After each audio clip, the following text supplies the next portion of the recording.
Saudara-saudari, Injil kita pada hari ini diambil dari Injil Yohanes bab 21 ayat 1 sampai 19. Sesudah bangkit dari antara orang mati, Yesus menampakkan diri lagi kepada para muridnya di pantai Danau Tiberias. Ia menampakkan diri sebagai berikut. Di pantai itu berkumpul Simon Petrus, Thomas yang disebut Didimus, Natanael dari Kana yang di Galilea, anak-anak Zebedeus, dan 2 orang murid Yesus yang lain. Kata Simon Petrus kepada mereka, "Aku mau pergi menangkap ikan." Kata mereka kepadanya, "Kami pergi juga dengan engkau." Mereka berangkat lalu naik ke perahu. Tetapi malam itu mereka tidak menangkap apa-apa. Ketika hari mulai siang, Yesus berdiri di pantai. Akan tetapi murid-murid itu tidak tahu bahwa itu adalah Yesus. Kata Yesus kepada mereka, "Hai anak-anak, apakah kamu punya ikan?" Jawab mereka, "Tidak." Lalu kata Yesus kepada mereka, "Tebarkanlah jalamu di sebelah kanan perahu, maka akan kamu peroleh." Mereka pun menebarkannya, dan mereka tidak dapat menariknya karena banyaknya ikan. Lalu murid yang dikasihi Yesus itu berkata kepada Petrus, "Itu Tuhan."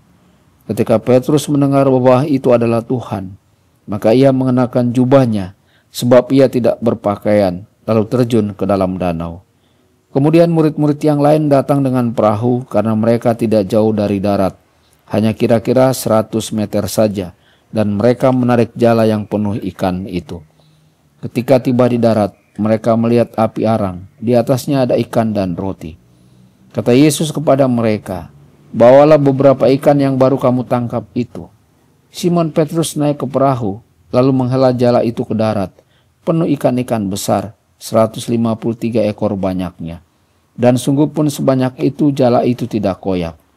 Kata Yesus kepada mereka, "Marilah dan sarapanlah." Tidak ada di antara murid-murid itu yang berani bertanya kepadanya, "Siapakah engkau?" Sebab mereka tahu bahwa ia adalah Tuhan. Yesus maju ke depan, mengambil roti dan memberikannya kepada mereka. Demikian juga ikan itu.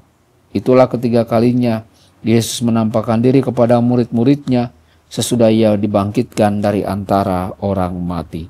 Demikianlah sabda Tuhan. Terpujilah Kristus.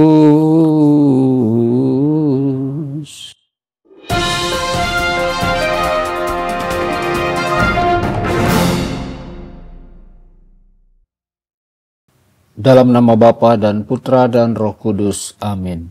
Saudara dan saudari terkasih dimanapun Anda berada, jumpa lagi dengan saya Romo Tedens dalam saluran Warta Kabar Sukacita. Semoga Anda semua dimanapun berada senantiasa dalam keadaan sehat dan bahagia. Petrus menerima penilaian prestasi kerja yang buruk. Tuhan telah memberikan Petrus sebuah pekerjaan dan ia mengharapkan Petrus untuk melakukannya. Tetapi Petrus malah membuktikan bahwa dirinya tidak layak. Ia menyangkal Yesus 3 kali di rumah imam besar pada malam Yesus diserahkan. Ketika Yesus sangat membutuhkannya, Petrus malah berpaling darinya. Apa tanggapan Yesus? Apakah dia mengambil posisi kepemimpinan dari Petrus dan memberikannya kepada orang lain? Bukankah Yohanes telah menunjukkan bahwa ia lebih cocok untuk menjadi pemimpin para rasul, menjadi batu karang yang di atasnya Yesus dapat membangun gerejanya? Saudara-saudari, ia tidak pernah melarikan diri atau menyangkal Yesus. Bahkan ketika imam besar yang mengetahui bahwa Yohanes juga seorang murid, dapat dengan mudah membunuhnya bersama dengan Yesus. Namun Yesus tidak mengambil tugas itu dari Petrus dan memberikannya kepada Yohanes. Sebaliknya ia kembali kepada Petrus dan menyatakan kepercayaannya kepadanya. Saudara-saudari, Petrus memiliki kasih yang dalam kepada Yesus, tetapi tidak cukup dalam. Pada malam perjamuan terakhir, ia mengira bahwa ia mampu mati bagi Yesus, tetapi ia salah. Ketika ujian datang, Petrus gagal. Seperti Petrus, kita cenderung melebih-lebihkan kesiapan kita untuk mengikuti Yesus.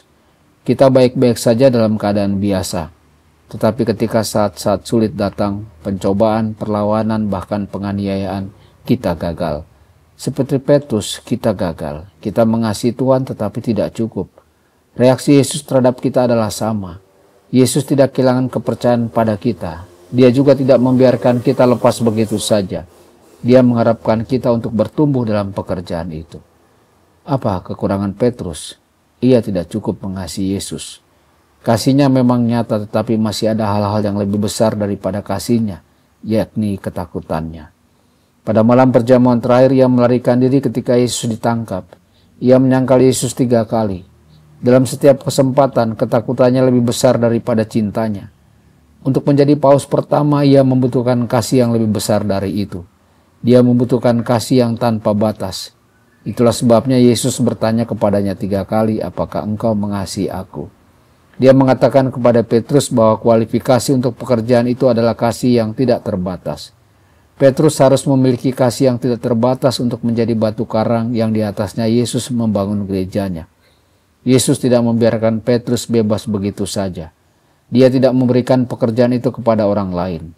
Petrus harus mendapatkan kasih itu, sama seperti kita harus mengembangkan kasih yang tidak terbatas untuk memenuhi syarat untuk tugas-tugas dalam hidup yang telah Yesus berikan kepada kita. Tuhan Yesus sudah memberkati dan menyertai Anda semua. Sabda Allah adalah kebenaran. Sabda Allah adalah kehidupan. Mari kita mencintainya, mari kita menghayatinya. Ya Tuhan yang ku muliakan, sabdamu angkat resahku.